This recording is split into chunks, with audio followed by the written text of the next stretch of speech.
The state of Georgia has historically been a hotbed for elite high school athletic programs and athletes.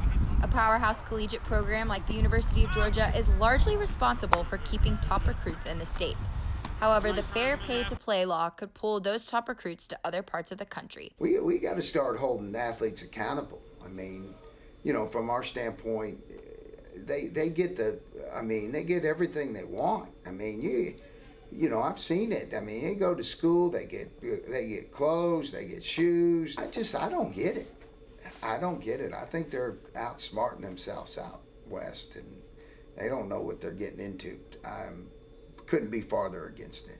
Nearly a dozen other states are following suit. Florida, Kentucky, and South Carolina are on this list of states. As of Wednesday, Georgia has introduced the act to the floor as well. Georgia's going to have to pass the law because if Florida and all those other ones do it, they're going to use it to out-recruit Kirby Smart and Coach Georgia Tech. But I don't think it's the end of the world. It's just another change. Number one quarterback recruit in the nation, Brock Vandegrift, won't feel the effects of fair pay to play upon his arrival to Oklahoma.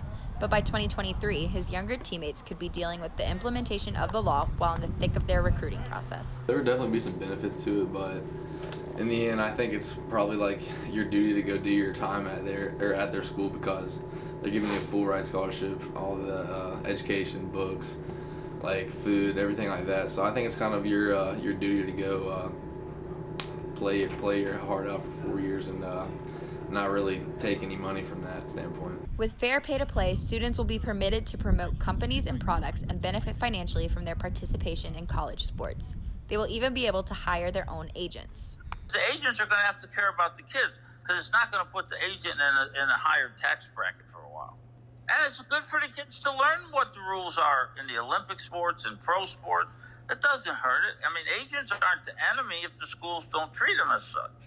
The Fair Pay to Play Act contradicts the NCAA's ban on player compensation outside of scholarships. As of now, the NCAA bans student athletes from engaging in endorsement deals or accepting payment for the use of their image.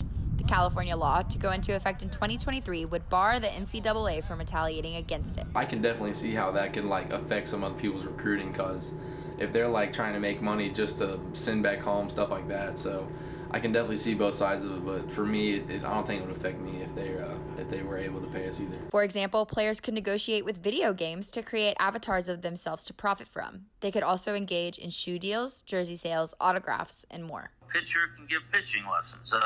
Basketball, a young man or woman can give basketball. I mean, that's the easiest way. It isn't public appearances.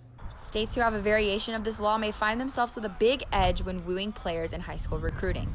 It could open up a bidding war, and if Florida, South Carolina, and Kentucky take part, Georgia will have to pass this proposal or lose top athletes. Any state that is not chasing to be towards the top and be the most modern is just going to get behind because it's just only going to affect them and their schools in that state.